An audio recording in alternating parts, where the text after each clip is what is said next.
ఇవాళ సరదాగా biscuit maths అని ఒక కొత్త టాపిక్ని నేర్చుకుని మనం మన పిల్లలకి నేర్పిద్దాం.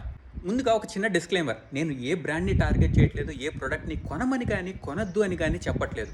ఇది కేవలం ప్యాకెట్ ముందేం రాసింది, వెనకాల ఏముంది రాసింది అన్న చదివి మ్యాథ్స్ని మన డైలీ లైఫ్లో ఎలా ఇంకార్పొరేట్ చేయొచ్చు, తద్వారా వైస్ డెసిషన్స్ ఎలా తీసుకోవచ్చు అని మన పిల్లలకి తెలియజేయడమే నా ముఖ్య ఉద్దేశం. ఫర్ ఎగ్జాంపుల్, ఈ బిస్కెట్ ప్యాకెట్ చూడండి, ఘీ రోస్టెడ్ ఆల్మండ్ అండ్ క్యాష్యూ అని రాసింది. బొమ్మ చూస్తే ఒక ఆమె మంచి ఇనుప మూకుట్లో నిండుగా జీడిపప్పు, బాదం, నెయ్యి పోసి మరీ వేయిస్తోంది.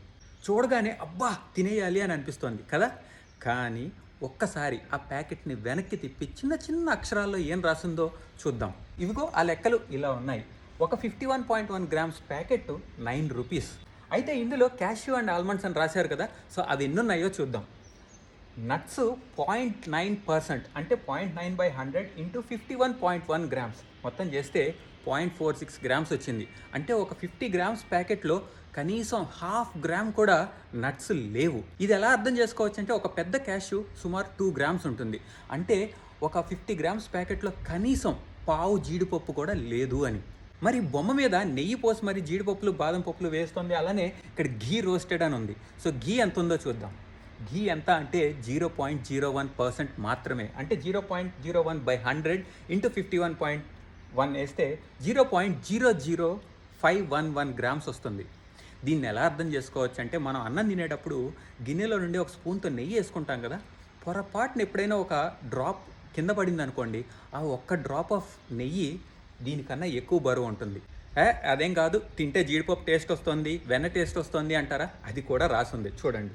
Nature identical flavouring substances butter, nuts, vanilla, milk, ఇంకా ఆర్టిఫిషియల్ ఫ్లేవరింగ్ సబ్స్టెన్సెస్ బటర్ అని రాసింది. అంటే ఈ నట్స్ టేస్ట్, వెన్న టేస్టు, పాల టేస్ట్ ఇలాంటివి రావడానికి ఫ్లేవర్స్ వాడుతున్నారు.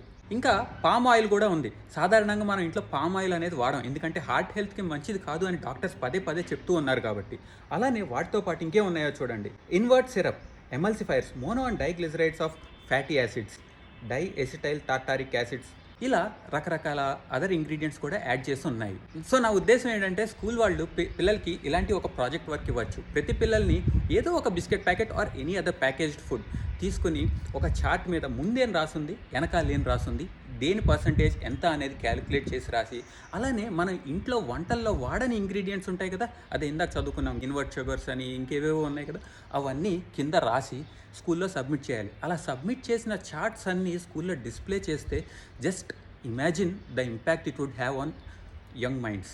ఫైనల్గా, బాబు చిట్టి, కోవా బన్ డిటెక్టివ్ అవేర్నెస్ చేయాలంటే ఇలా, అలా కాదు.